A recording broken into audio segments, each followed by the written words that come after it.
अयोध्या तनाजा मामले में सालसी को लेकर सुप्रीम कोर्ट ने अहम फैसला सुनाया है और कोर्ट ने कहा है कि इस मामले का बेहतर हल इस रास्ते से निकाला जा सकता है। ऐसे में मुल्क के सबसे बड़े तनाजे को सियासी और अदालत के बाद अब नई उम्मीद के तौर पर देखा जाने लगा है। एक रिपोर्ट देखिए।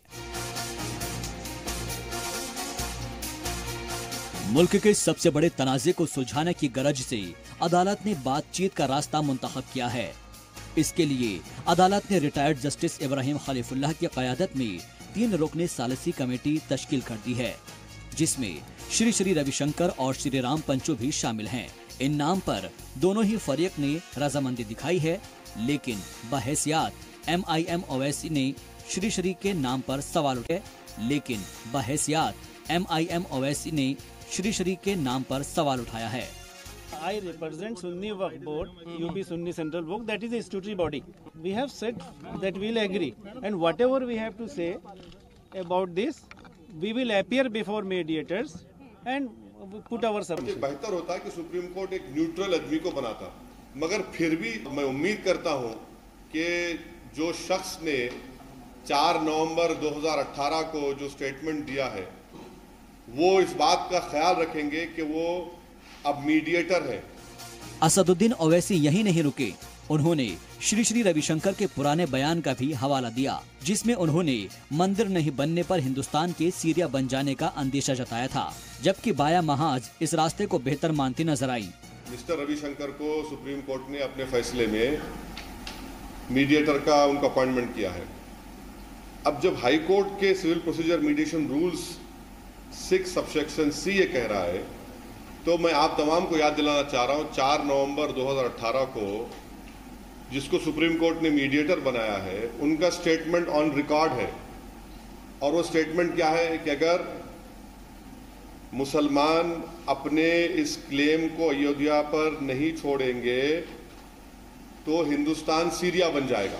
और उन्होंने ये भी कहा कि मुसलमान एज ए गुडविल गेस्चर इसको छोड़ दें। तो जब इनका कनेक्शन सब्जेक्ट मैटर से है, इन्होंने अपना पूरा पोजीशन साफ कर दिया है कि वो किस पार्टी के तायद में है। मामले को सुलझाने का अमल 1 हफ्ते में शुरू हो जाएगा और साथ ही 4 हफ्ते में फाइनल रिपोर्ट अदालत में पेश की जाएगी। इसके लिए अदालत ने और भी शर्तें रखी है। बातचीत फैजाबाद में ही होगी और इसे पूरी तरीके से खुफिया रखा जाएगा। इसको लेकर मीडिया रिपोर्टिंग पर भी पाबंदी लगा दी गई है। नतीजा चाहे जो हो, लेकिन एक बात तो साफ नजर आ रही है कि यह मुद्दा आम इंतखाबात से दूर होता नजर आ रहा है। ब्यूरो रिपोर्ट, जी सलाम। और चलिए बात कर लेते हैं सियासत की, जहां पर कांग्रेस ने पार्टी उम्मीदवारों के नाम पर चर्चा की है। उनका कहना है कि वे हर सीट के हालात को समझकर आलाकमान को हकीकत से वाबस्ता कराएंगे। मीटिंग के बाद रियासती वजीर HK पाटिल ने कहा है कि वे सभी हलकों का जायजा लेंगे और कमेटी बना रहे हैं। सीटें चाहे जिस किसी के हक में आए, उनका मकसद उसकी यकीनी जीत को बनाना है। और साथ ही मीटिंग में रियासत के सभी लीडरान ने यकजहती दिखाने की भी कोशिश की। चलिए बढ़ते आगे। कर्नाटक कांग्रेस लोकसभा इंतखाबात के लिए उम्मीदवारों की लिस्ट फाइनल करने में लगी हुई है, जबकि दूसरी जानिब मुसलमान लीडर अपनी जिम्मेदारी और हिस्सेदारी तय करने की मुहिम में लगे हुए हैं। एक रिपोर्ट देखिए।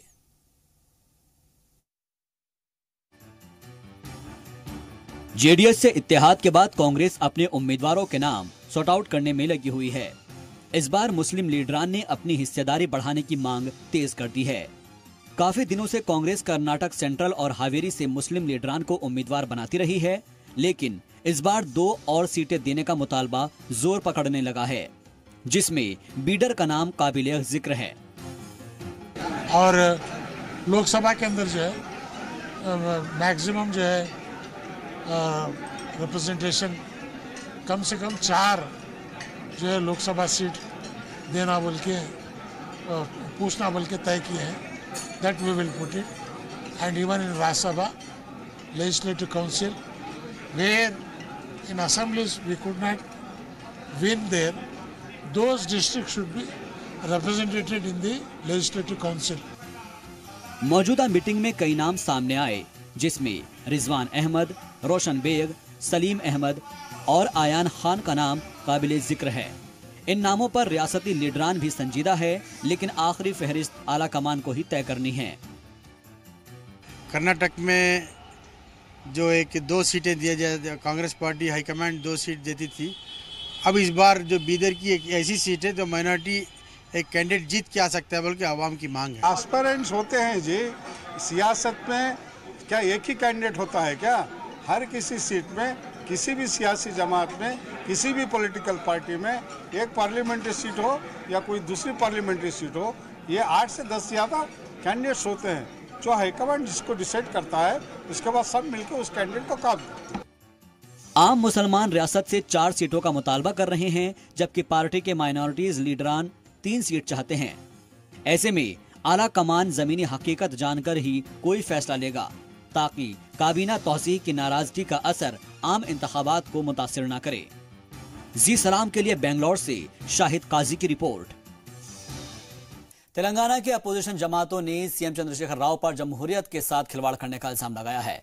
उनका कहना है कि पैसे और ओहदे का लालच देकर तो कार्रवाई का खौफ दिखाकर उन्हें ऐसा करने पर मजबूर किया जा रहा है।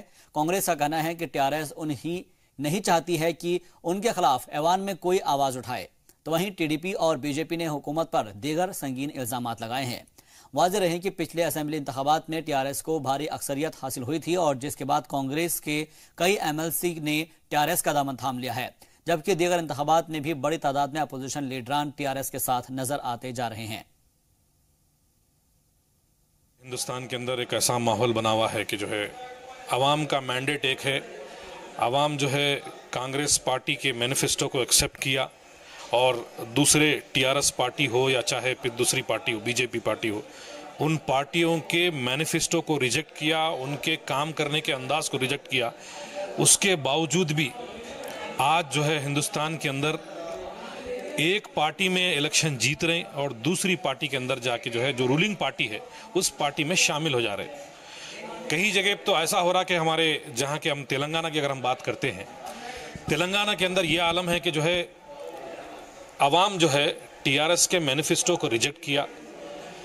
रिजेक्ट करने के बाद उन्होंने कांग्रेस पार्टी के मैनिफेस्टो पे लड़ा, लेकिन केसीआर साहब जो है अवाम के मैंडेट को बदला लेने के लिए उन्होंने ये किया कि जो है एमएलए को खरीद कर अपने तरफ ला लिया। अगर हम आज की तारीख में अगर हम देखते हैं कि एमएलसी इलेक्शन है, केसीआर साहब चाहते हैं कि जो है अपोजिशन में कोई बाकी ना रहे, अपोजिशन में कोई आवाज उठाने वाला बाकी ना रहे। मेरी अपने तजुर्बे में जिंदगी में अब तक मैं देखा कि सबसे डरपोक चीफ मिनिस्टर तो केसीआर है। आजकल जो हालात गुजर रहे हैं कांग्रेस के साथ, तेलुगु देशम के साथ, और जो टीआरएस पार्टी एमएलएस को खरीदना चाह रही है या वो लोग जाना चाह रहे हैं, कानून के हिसाब से जो दस्तूर में है 2/3 कम, उसके आवाज में कोई दूसरी पार्टी पे चेंज हो सकते हैं। लेकिन यहाँ पर खास तौर पे तेलंगाना में एक अंधा कानून के हिसाब से बनाया गया। क्या हो रहा कोई पब्लिक को समझ में नहीं आ रहा। एक पार्टी का एमएलए एक पार्टी से मुंतखब होता है और निकल कर वो दूसरी पार्टी में जाता है। खैर आज वो पार्टी उरूज पे वो पार्टी चल रही है। आने वाले जमाने में फिर पलट के कांग्रेस आ गई या कोई दूसरी पार्टी आ गई, तेलुगु देशम आ गई, जब या एक दूसरे को ऐसी खींच लेते रहे तो कानून कहां से चलेगा। क्यों यहाँ पे तेलंगाना में इंडियन कॉन्स्टिट्यूशन की धज्जियां उड़ाई जा रही है, क्यों इसको इम्प्लीमेंट नहीं किया जा रहा है। आज आप देख सकते हैं कि कांग्रेस रहने दो, टीडीपी रहने दो, जो इनके जीते हुए एमएलए कैंडिडेट्स है वो जंप होके सीधे सीधे टीआरएस में जा रहे हैं। आज ये टीआरएस में बुला तो लिए हैं, जो पब्लिक मैंडेट, जो मैनिफेस्टो देख के पब्लिक मैंडेट के साथ जो एमएलए अपना जीत के आया है अपनी पर्टिकुलर पार्टी से, आज वो सीधे सीधे लात मार के दूसरे पार्टी जा रहा है। मैं केसीआर साहब से एक सवाल करना चाहूंगा, क्या इंडियन कॉन्स्टिट्यूशन के अंदर इसका प्रोविजन है? क्या ये सीधा सीधा गलत नहीं हो रहा है? यहाँ पे पब्लिक के साथ फ्रॉड नहीं हो रहा है? आप ठीक है, आप अपने पार्टी के अंदर दूसरे पार्टी के कैंडिडेट को भर्ती करें, आई एग्री, बट ये कहां तक सही है? जो पब्लिक मैंडेट के साथ जो एमएलए चुन के आया है आप उसको तो रख ही लिए अपने पास, साथ ही साथ आपके खुद के पार्टी का जो कैंडिडेट है जिनको आपने टिकट दिया था उसके साथ भी धोखा हुआ है। चले बढ़ते हैं कुछ और खबरों की ओर। आंध्र तेलंगाना का डाटा चोरी मामला दिल्ली पहुंच गया है और इस मामले को लेकर आज आंध्र बीजेपी का वफद चीफ इलेक्शन कमीशन दफ्तर पहुंचकर अपनी शिकायत दर्ज कराई, जहां पर पार्टी तर्जुमान जीवीएल नरसिम्हा राव की क़यादत में वफद ने डाटा चोरी मामले में आला सतही जांच की मांग की है। राव ने कहा है कि आंध्र हुकूमत का एक प्लान के तहत वोटरों के सारे रिकॉर्ड हासिल करने का इंतखाबात मुतासिर वो कर सकती है। Bharatiya Janata party leaders from Andhra Pradesh met the Election Commission of India and appraised them of the irregularities and malpractices being resorted to by Telugu Desam Party, the ruling party in Andhra Pradesh. There are large-scale irregularities. There is an attempt to subvert the entire electoral process. Electoral rolls have been fiddled with to help the ruling party gain an undue advantage, and there has been a large-scale data theft, including the master database of the Election Commission of India. Data from the Aadhaar database also has been leaked to the Telugu Desam Party for their political purposes. और फिलहाल के लिए मेरे साथ इस bulletin में इतना ही।